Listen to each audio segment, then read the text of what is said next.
পৃথিবীর সবাই যত অবহেলা ও দুর্বল ভাবুক না কেন, মনের জোর ও চেষ্টা থাকলে সকলের মুখের ওপর উচিত জবাব দেয়া যায়।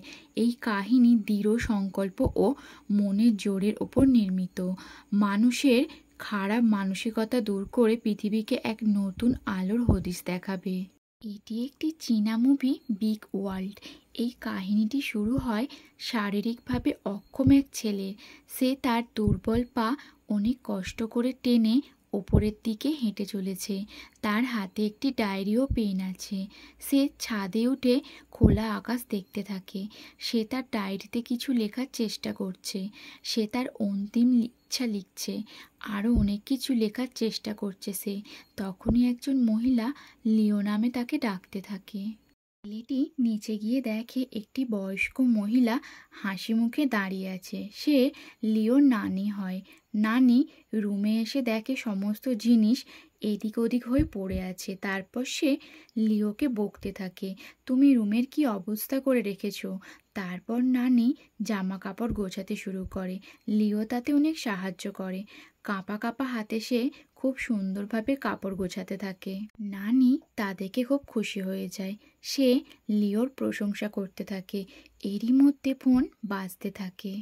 নানি বলে, আমি কতবার তোমার মাকে বলেছি টেলিফোনের লাইন কেটে দিতে, বেকার বিল ভর্তি হয়। তখন নানি ফোনটি রিসিভ করে। তখন সে অবাক হয়ে যায়, কারণ লিওর জন্য ইন্টারভিউ কল এসেছে। লিও একটি স্কুলে অনেকদিন আগে একটি ইন্টারভিউয়ের জন্য অ্যাপ্লিকেশান করেছিল। নানি জিজ্ঞাসা করে, তুমি কি ইন্টারভিউ দিতে যেতে পারবে। লিও মাথা নেড়ে হ্যাঁ বলে।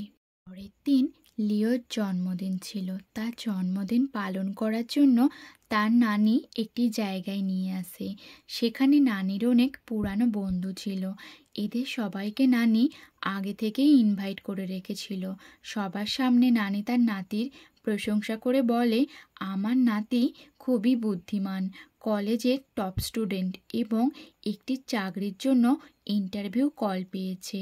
এরপর সবাই মিলে লিওর জন্মদিন পালন করতে থাকে। সবাই লিওর দিকে অদ্ভুত নজরে তাকিয়েছিল। লিও সবার দিকে তাকিয়ে দেখছিল। এরপর সে তার ড্রিঙ্কস পান করতে থাকে, কারণ নানি তার কাছে 1 বছর পর এসেছিল। তার কাছে একটি ট্র্যাডিশনাল কনসার্টের অফার এসেছে। নানি তার বন্ধুদের বলে, এখন থেকে আমাদের প্র্যাকটিস শুরু করতে হবে। লিও কোনোদিন মদ খায়নি। হঠাৎ করে মদ খাওয়ায় তার শরীর খারাপ করতে শুরু করে। নানি তাকে নিয়ে বাড়ি চলে আসে, কিন্তু বাড়িতে এসে তার শরীর আরও খারাপ করতে শুরু করেছিল।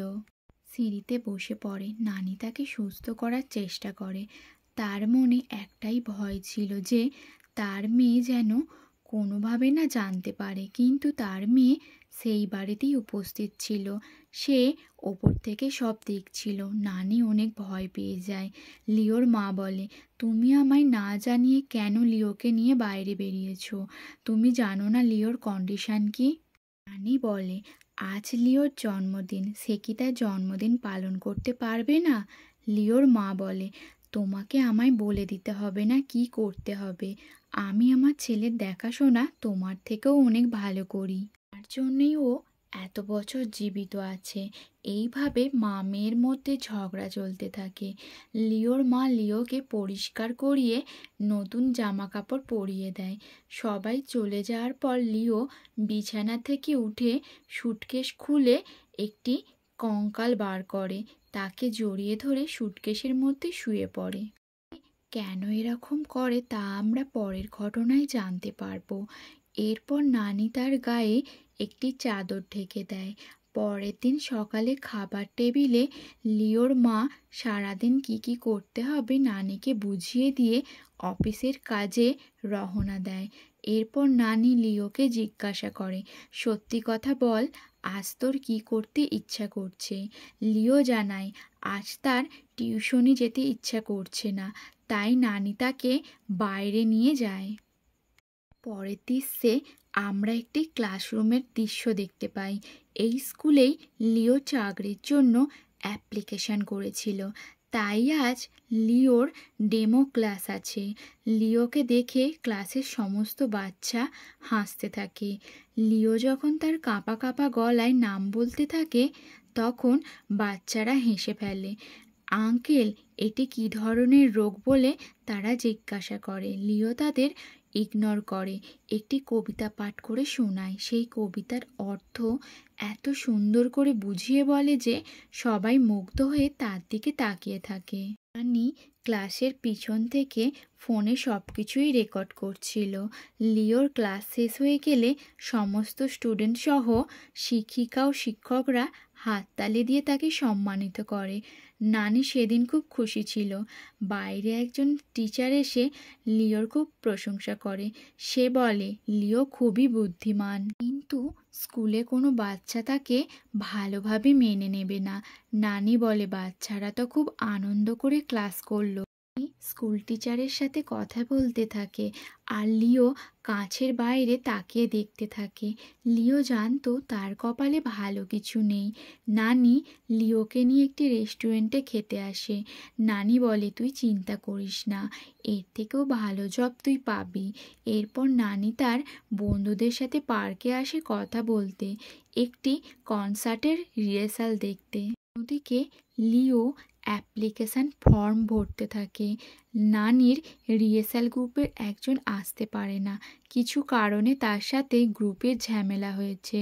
সবাই চিন্তিত, কারণ একজন দক্ষ ড্রামার না থাকলে শো শুরুই হবে না। তখন নানি লিওকে দেখে বলে সমস্যার সমাধান হয়ে গেছে, লিও হলো আমাদের শোর ড্রামার। লিও বলে আমি কখনো ড্রাম বাজাইনি। নানি বলে তুই ছোটবেলায় চপস্টিক দিয়ে বাসনে মেরে আওয়াজ করতিস, আর আমার বিশ্বাস আছে তুই পারবি। লিও কোনো মতে রাজি হয় না। এরপর একটি মহিলা একটি বাচ্চাকে কোলে করে বাসে ওঠে। লিও তাকে সিট ছেড়ে দেয়। নানি একটি সিটে বসে। নানি জানতো কেউ লিওকে দয়া দেখাক লিওর পছন্দ না। এরপর হঠাৎ ব্রেক দেয়, লিও পড়ে যায়। নানি ড্রাইভারকে অনেক বকে। ড্রাইভার বলে ফিজিক্যাল হ্যান্ডিক্যাপের সিট তো আছে, তাহলে কেন সে বসেনি। খুব রেগে যায় ও সে বলে কেন, সমাজের বিকলাঙ্গ মানুষের কি কোনো অধিকার নেই স্বাধীনভাবে বেঁচে থাকার? তারা কি বাসে উঠতে পারবে না? ড্রাইভার বলে আমি তা বলিনি। নানি ড্রাইভারকে লিওর থেকে ক্ষমা চাইতে বলে, কিন্তু লিও নানিকে বুঝিয়ে সেখান থেকে নিয়ে চলে যায়। খাবার টেবিলে লিওর মা বলে আমি যে তোমাকে বলেছিলাম হ্যান্ডিক্যাপ ইউনিভার্সিটিতে অ্যাপ্লাই করতে, তা করেছো? তাড়াতাড়ি আমি তোমাকে সেখানে পাঠিয়ে দেব। এটা শুনে লিওর মন খারাপ হয়ে যায়। সে খাবার টেবিল ছেড়ে উঠে চলে যায়। নানি তার মেয়েকে বলে তুই মা হতে চলেছিস, লিওকে কবে জানাবি? মেয়ে জানায় খুব তাড়াতাড়ি। রুমে এসে লিও সেই বাস ড্রাইভার ও সিস্টেমের বিরুদ্ধে কমপ্লেন লেটার লেখে। নানি রুমে এসে বলে কি করছো তুমি? লিও বলে এই মেলটা কি করা উচিত হবে? নানি জানায় অবশ্যই। বলে মাকে মিথ্যে বলা উচিত হয়নি, আমি টিউশন যাচ্ছি বলে, আমি একটি নর্মাল ইউনিভার্সিটিতে পড়তে চাই। নানি বলে আমাদের পরিস্থিতি অনুযায়ী মিথ্যা বলতে হয়, তুমি কোনো ভুল করনি। একদিন আমরা লিওকে নতুন ড্রামের সহিত পার্কে দেখতে পাই। লিও অনেক কষ্ট করে ড্রাম বাজাচ্ছিল। সে তার কাঁপা কাঁপা হাত ধরে ড্রাম বাজাচ্ছিল।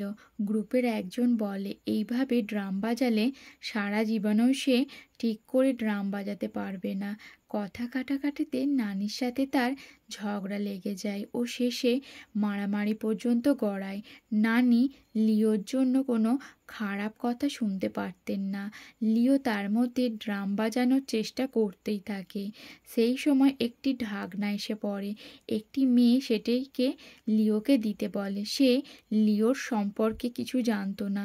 লিও অনেক চেষ্টা করার পর তুলতে পারে না। মেয়েটি এসে তা কুড়িয়ে নেয়।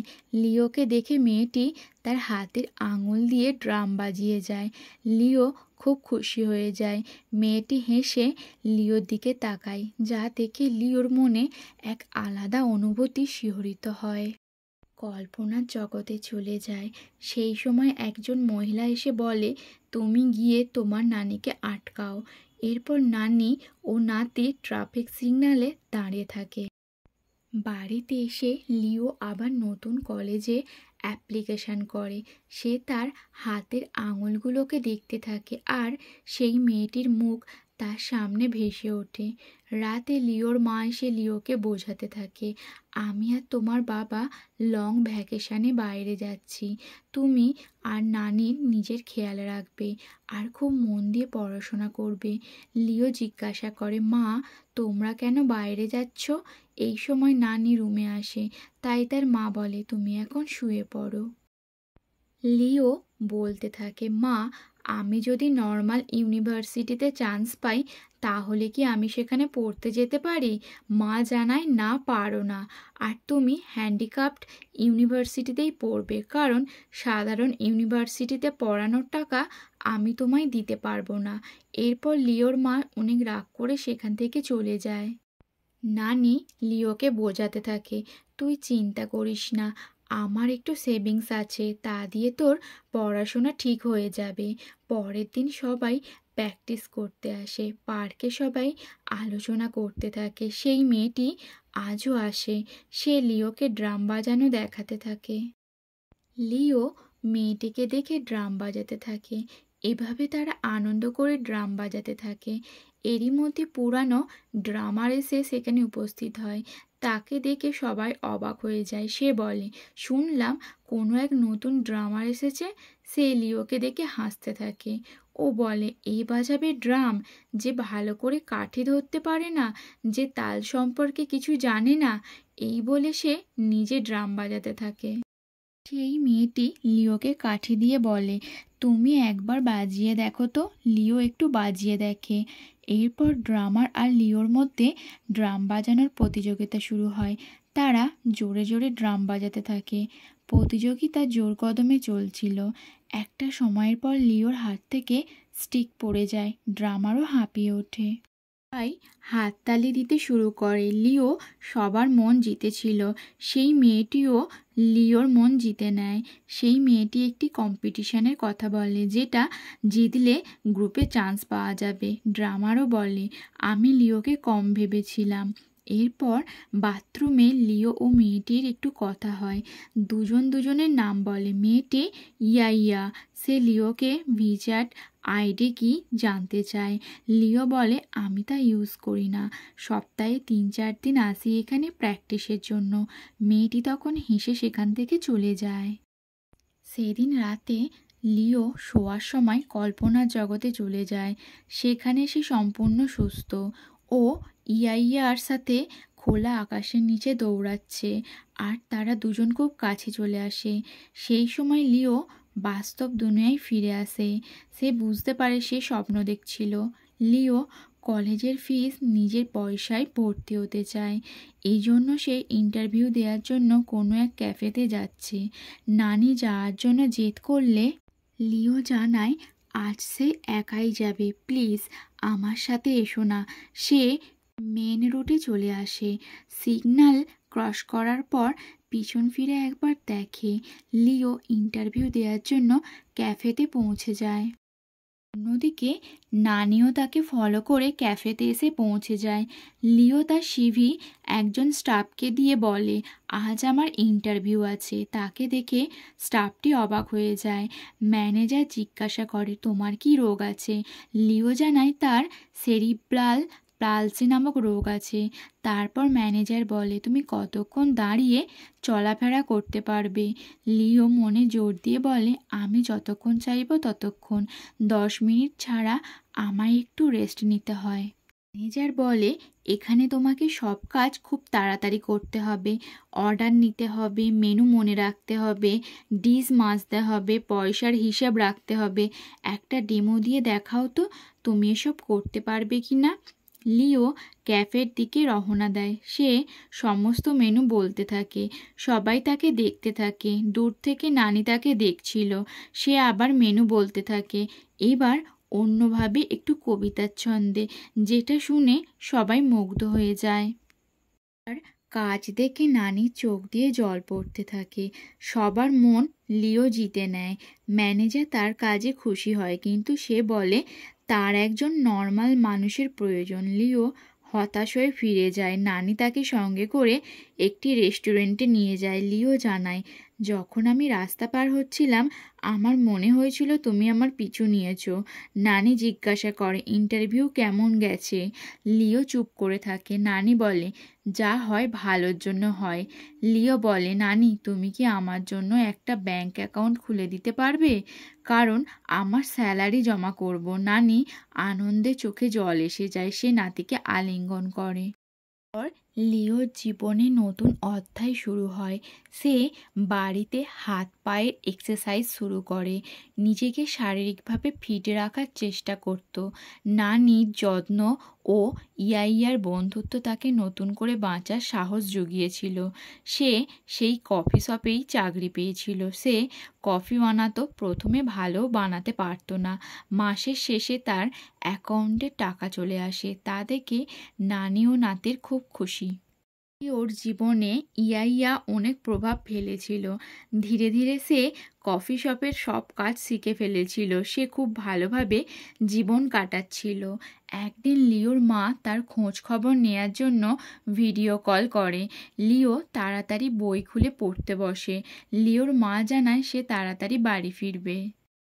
কিছুদিন পর নানির বাড়ি একটি পার্টির আয়োজন হয়। সেখানে নানি সমস্ত বন্ধুদের সাথে ইয়াইয়াকে ডেকেছিল। কেউ খাবার রান্না করছিল তো কেউ গল্প করছিল। লিও ইয়াইয়াকে নিজের রুমে নিয়ে আসে। সে খুব লজ্জা পাচ্ছিল। ইয়াইয়া তার রুমে এত বই দেখে খুব অবাক হয়ে যায়। কথায় কথায় ইয়াইয়া জানতে পারে লিও ভালো কবিতা লেখে। তারপর লিও তার ডায়েরি থেকে একটি কবিতা তাকে পড়ে শোনায়। ও বলে, এটা তোমার জন্য। ইয়াইয়া বলে, শুধুমাত্র 2 লাইন লিখেছো? লিও জানায়, বাকি লাইনগুলি আমি মাথায় গাঁথছি। বাইরে পার্টি জোর কদমে আয়োজন চলছিল। সেই সময় নানির ফোনে বারবার তার মেয়ের ফোন আসছিল। নানি সবাইকে শান্ত থাকতে বলে ফোন রিসিভ করে। মেয়ে নানিকে বলে, আমি চাবি খুঁজে পাচ্ছি না আর আমি দরজার বাইরে দাঁড়িয়ে আছি। নানি এটা শুনে তাড়াতাড়ি করে দরজা খুলে দেয় এবং বলে, তুমি তো আরও কিছুদিন পর আসতে, এত তাড়াতাড়ি এলে যে? এরই মধ্যে তার মেয়ে দেখতে পায় পিছনে অনেক লোকজন দাঁড়িয়ে আছে। তখন তারা নানির মেয়েকে দেখতে পায়। তখনই তারা চুপ করে বসে পড়ে। অন্যদিকে লিওর রুমে ইয়াইয়া ও লিও গল্প করতে ব্যস্ত ছিল। ইয়াইয়া যেতে চাইলে লিও তার হাত ধরে নিজের মনের কথা বলতে থাকে। সে বলে, আমি 20 বছরের একজন যুবক যার মন আছে, কিন্তু লোকের মনে হয় আমার খাবার খেয়ে বিছানায় শুয়ে থাকা ছাড়া আর কোনো কাজই আমার দ্বারা সম্ভব নয়। সেই সময়ই লিওর মা লিওর রুমে প্রবেশ করে। সে লিওর ওপর চিৎকার করতে থাকে ও বলে, তোমরা দুজন কি করছো এখানে? লিও তখন ইয়াইয়াকে বলে, তাদের মধ্যে আমার মাও একজন। লিওর মা খুব রেগে গিয়েছিল। লিওর মা জিজ্ঞাসা করে, রুমে মেয়েটি কে ছিল? নানি বলে সে লিওর ক্লাসমেট হয়। মিথ্যে কথা বলতে চাইছিল না। সে বলে, সে আমার ক্লাসমেট হয় না বা কোনো বন্ধুও হয় না। আমি এতদিন পড়াশোনা করিনি আর করতেও চাই না, কারণ আমার তোমার বলা ইউনিভার্সিটিতে পড়ার কোনো ইচ্ছা নেই। তাই আমি একটি ক্যাফেতে কাজ করি আর অনেক টাকা রোজগার করি। এটা শুনে তার মা অনেক অবাক হয়ে যায়। বলে, তোর মাথা খারাপ হয়ে গেছে, তুই কি না পড়াশোনা সেরে চাকরি করছিস? এরপর সে তার সমস্ত রাগ তার মায়ের ওপর ঝাড়ে। বলে, আমি তোমার ওপর ভরসা করে লিওর দায়িত্ব দিয়ে বাইরে গিয়েছিলাম, আর তুমি থাকাকালীনই কি না এসব করে বেরিয়েছে। আর কী কী জিনিস তোমরা আমার কাছ থেকে লুকিয়ে গিয়েছো। লিও চিৎকার করে বলে, এখানে নানির কোনো ভুল নেই। আমি আমার জীবনের সমস্ত সিদ্ধান্ত একাই নিয়েছি। যা বলার আমাকে বলো। আমি নর্মাল ইউনিভার্সিটি থেকেই পড়াশোনা করব। আর বড় হয়ে আমি একজন টিচার হব। আর সেটা পূরণ করার জন্য নিজে রোজগার করব। লিওর মা বলে, এটা কোনো টাকার কথা নয়। কোনো সাধারণ বিশ্ববিদ্যালয় তোমাকে সরল মনে মেনে নেবে না। লিও বলে, কেন করবে না? আমার মধ্যে সব যোগ্যতা আছে। আমি পড়াশোনায় ভালো। আমি ভালো রেজাল্ট করেছি। লিওর এই প্রশ্নের উত্তরে লিওর মা বলেন, যদি তুমি ইউনিভার্সিটিতে ভর্তি হয়ে যাও তারপর তোমার সাথে কি ঘটবে তা তুমি জানো না। তুমি কোনোদিনও ভালো টিচার হতে পারবে না। টিচার হওয়া খুব একটা সহজ কথা নয়।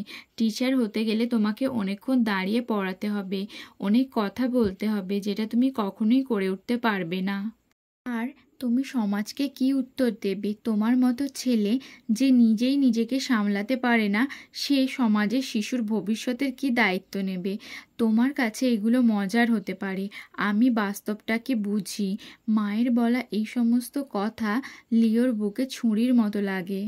কাঁদতে কাঁদতে মাকে জিজ্ঞাসা করে, আমাকে কে জন্ম দিয়েছে? আমার এইভাবে জন্ম হওয়ার জন্য কে দায়ী? এই কথাটা কেউ জিজ্ঞাসা করে না। তার মা এটা শুনে চুপ করে দাঁড়িয়ে থাকে। তারপর গোটা রুমে সবাই চুপ করে থাকে। কেউ কিছু বলতে পারে না। কে আসল অপরাধী, যে জন্ম দিয়েছে, নাকি যে জন্ম নিয়ে সংগ্রাম করে চলেছে, নাকি সমাজের যারা তাকে বিকলাঙ্গ তকমা লাগিয়ে দিয়েছে? পরে লিও ছাদে চুপচাপ গিয়ে বসে থাকে। যে ইউনিভার্সিটিতে সে অ্যাপ্লিকেশন করেছিল আর একবার সেখানে মেল করতে থাকে, যদি আমি একজন শারীরিকভাবে অক্ষম স্টুডেন্ট হয়ে থাকি, তাহলে কি আমি সাধারণ স্টুডেন্টদের সাথে পড়াশোনা করতে পারবো, নাকি আমার অ্যাডমিশন কোনোভাবে হতে পারে? কলেজে ফোন করে, কিন্তু অনেক রাত হওয়ার কারণে কলেজ বন্ধ হয়ে গিয়েছিল। সে দীর্ঘশ্বাস নিয়ে ভিতরে চলতে থাকা উথাল পাতাল চিন্তাকে দমন করার চেষ্টা করছিল। সে তৎক্ষণাৎ উত্তর চাইছিল, সে সাধারণ স্টুডেন্টদের সাথে পড়াশোনা করতে পারবে কি না। সেই সময় নানি খাবার নিয়ে ছাদে আসে। বলে, নানি, আমি কি ড্রাইভিং লাইসেন্স পেতে পারি? নানি বলে, কেন? ড্রাইভিং শিখে কি তুই আমাদের থেকে দূরে চলে যেতে চাস? লিও বলে, এমন কিছু নয়, আমি চাইলেই তোমাদের থেকে দূরে চলে যেতে পারি। নানি তার পিঠে হাত বুলিয়ে দেয়। লিও ধীরে ধীরে নিজেকে বন্দি করে ফেলে। সে আর আগের মতো হাসি খুশি থাকে না। সমস্ত আত্মবিশ্বাস ভেঙে চুরমার হয়ে গিয়েছিল। নানি তাকে শারীরিকভাবে অক্ষম মানুষদের ট্রেনিং সেন্টারে নিয়ে যায়। সেখানে তার মতো অনেক মানুষদের সে দেখতে পায়। সে কিছু মাকে তার সন্তানদের জন্য কাঁদতে দেখতে থাকে। বাড়িতে এসে তার মায়ের গায়ে লেপ চাপা দেয়। কিছু সময় সে তার মায়ের কাছেই কাটায়। লিওর সমস্ত ইচ্ছে পূরণ করে। সে লিওকে কার ড্রাইভিংয়ে নিয়ে যায়। দেখতে দেখতে সেই দিন চলে আসে। আজ সেই দিন।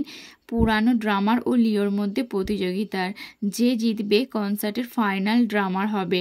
ড্রামার লিওকে নিজের প্রতিযোগী মনেই করে না, কিন্তু হঠাৎ করেই তার শরীর খারাপ হয়ে যায়। তাই তাকে তৎক্ষণাৎ হসপিটালে নিয়ে যেতে হয়। নানির ফোনে একটি মেসেজ আসে। সেটা দেখে নানি বুঝতেই পারে না তার কি করা উচিত। সে লিওকে কিভাবে কথাটা বলবে, কিন্তু শেষে সে সাহস করে বলেই ফেলে কথাটা। লিও, তুমি বড় দাদা হতে চলেছো, চলো তোমার বোনকে দেখতে যাব। ওর নানি ও নাতি মিলে হসপিটালে পৌঁছে যায়। লিও তার ছোট বোনের কাছে এসে বসে। বোনকে দেখে লিওর মুখে হাসি ফুটে ওঠে। তখন তার বোন কেঁদে ফেলে। সে চুপ করাতে ড্রাম বাজাতে গেলে তার মা ততক্ষণে ওয়াশরুম থেকে ফিরে আসে। তাকে দেখে তার মা বলে, একদম বোনকে ছোঁবে না। তার মার মনে হয় লিও তার বোনকে কাঁদিয়েছে। নানির খুব খারাপ লেগেছিল লিওকে দেখে, কারণ লিও খুব কষ্ট পেয়েছিল। বাড়ি যাওয়ার সময় রাস্তায় লিও নানিকে জিজ্ঞাসা করে, সবাই আগে থেকে সব জানতো, তাহলে কেন তুমি আমাকে কিছু বলোনি? নানি বলে, আমি অনেকবার তোমায় বলার চেষ্টা করেছি, কিন্তু কিভাবে বলবো ভেবে উঠতে পারিনি। মাও অনেক চেষ্টা করেছিল তোকে বলার, কিন্তু বলতে পারেনি। তোর মায়ের হাই ব্লাড সুগার আছে, যার জন্য বাচ্চার মিসক্যারেজ পর্যন্ত হতে পারত। ওর মনে পড়ে সেই দিনকার কথা যেদিন তার মায়ের সাথে ঝগড়া হয়েছিল। লিও বলেছিল, আমায় কেউ মানুষ বলে মনে করো না, জন্তু বলে মনে করো। বাইরের মানুষ আমায় দেখলে এড়িয়ে চলে। আমার মাও আমায় ভালোবাসে না। তার মা বলে আমার ভাগ্য খারাপ বলে তোর মতো ছেলে আছে। লিওর এখন পুরো ফোকাস কার ড্রাইভিংয়ে দেয়। নানি দূর থেকে সব দেখছিল। সে খুব জোরে গাড়ি চালাচ্ছিল। নানির হৃদস্পন্দন বেড়ে গিয়েছিল। দূর থেকে একটা জোরে ব্রেক মারার আওয়াজ আসে। সে নাতিকে অনেক বকে। অন্যদিকে লিওর ক্যাফেতে আজ এক নতুন চকলেটের লঞ্চ হবে, তারই ভিডিও শ্যুট চলছিল। কাজ সেরে লিও বাইরে বসেছিল। কিছুক্ষণ পর ইয়াইয়া আসে। লিও ইয়াইয়াকে তার মনের সব কথা খুলে বলে, মা যদি স্বাধীনভাবে বাঁচতে পারে তাহলে আমি কেন পারবো না? কেন আমার জীবনে সবাই বাঁধা হয়ে দাঁড়ায়? কেন আমার লাইফের সব ডিসিশন আমার মা নেবে? সে ইয়াইয়াকে অন্য কোনো জায়গায় নিয়ে যেতে বলে। সে বাড়ি ফিরতে চায় না। এরপর দুজনে মিউজিয়ামে যায়। হঠাৎই লিও ইয়াইয়ার হাত ধরার চেষ্টা করে। সেটা দেখে ইয়াইয়ার লিও স্পর্শ কীরকম তা অনুভব করার চেষ্টা করছিল। সে লিওকে বলে আমাকে ওয়াশরুমে যেতে হবে। সে লিওকে সেখানে রেখেই চলে যায়।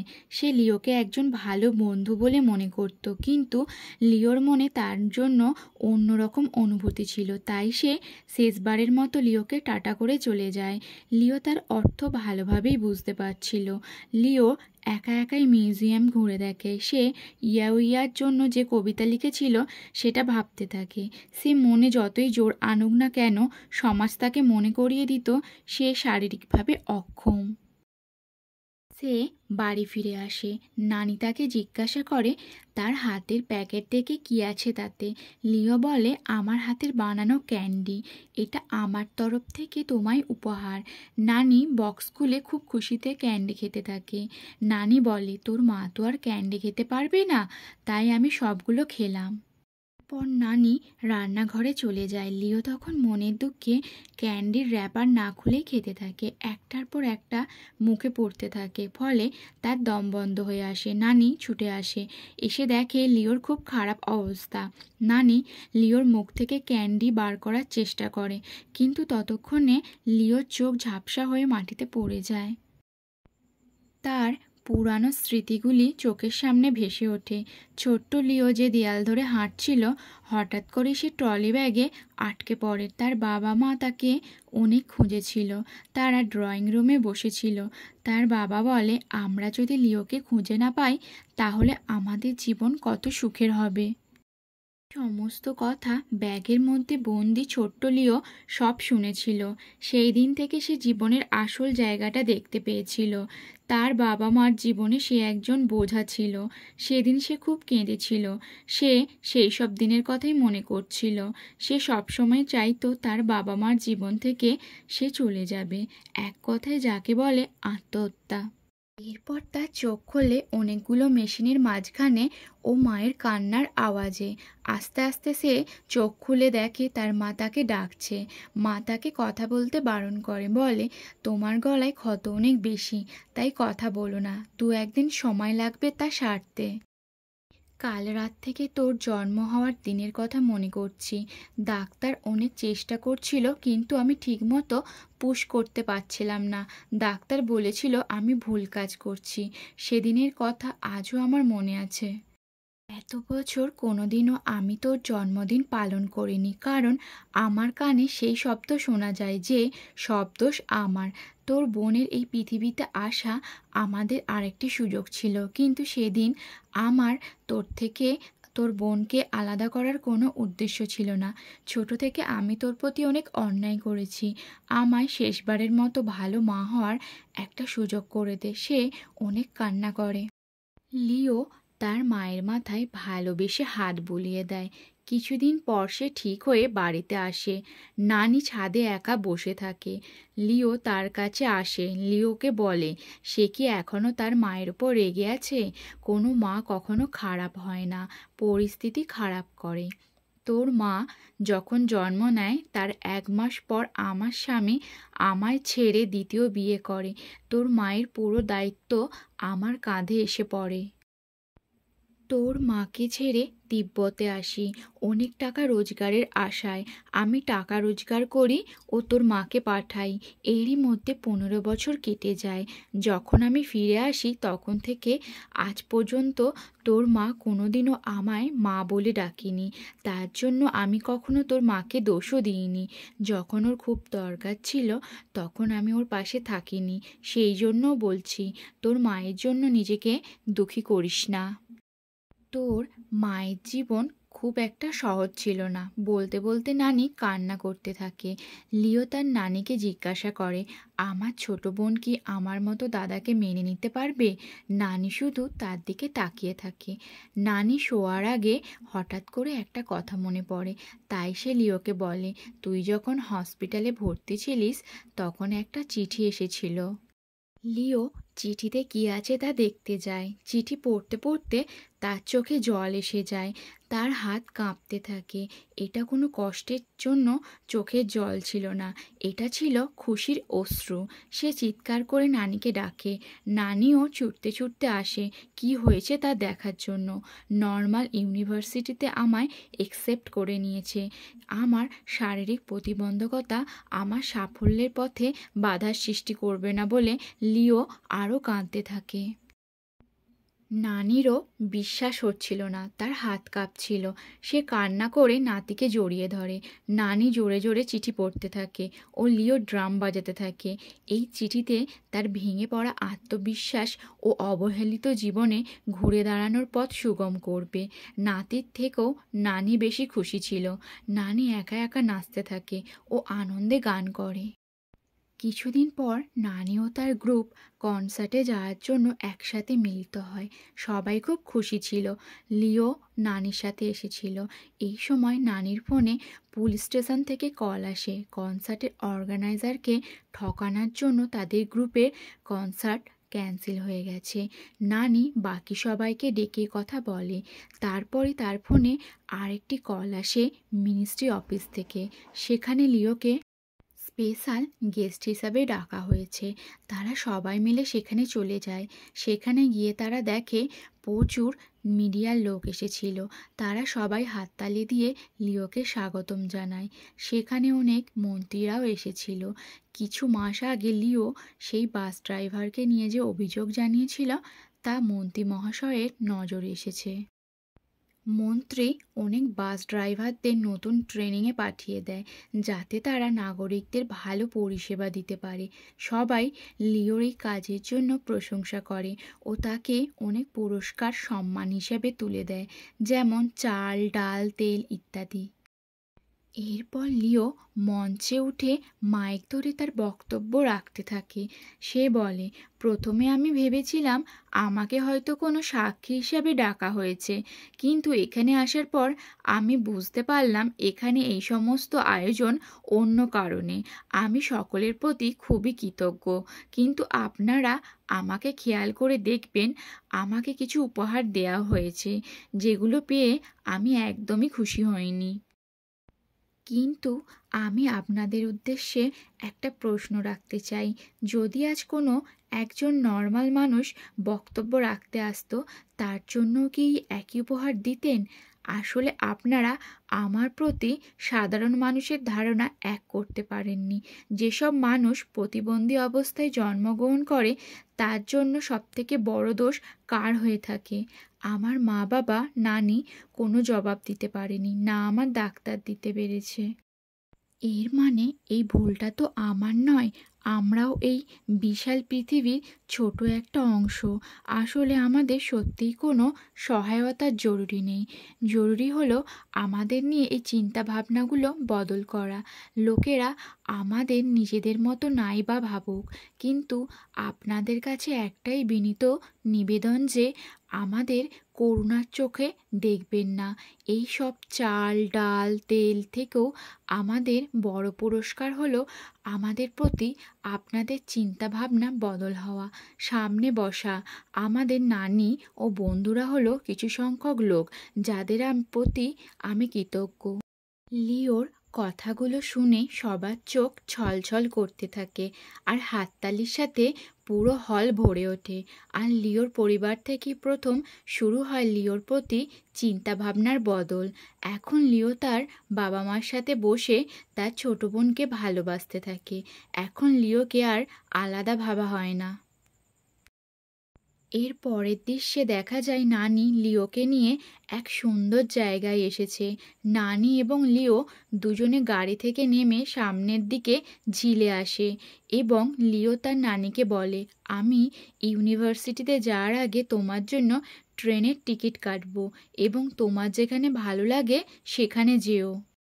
সারা জীবন তুমি আমার জন্য অনেক কিছু করেছো। তোমাকে সারা জীবন আমি হাসতে দেখতে চাই। এখন তুমি নিজেদের জন্য বাঁচো এবং আমার আগামী জীবনটাকে আমায় নিজেই তৈরি করতে দাও। আমাকে নিজের পায়ে দাঁড়াতে দাও। নানি চোখ ছলছল অবস্থায় হ্যাঁ বলে। এবং লিওর জীবনের এই অসাধারণ কাহিনীর সাথে এই গল্পটিও শেষ হয়ে যায়। বন্ধুরা, তোমাদের যদি এই গল্পটি ভালো লাগে তাহলে কমেন্টে অবশ্যই জানাবে আর চ্যানেলটিকে সাবস্ক্রাইব করে পাশে থাকবে।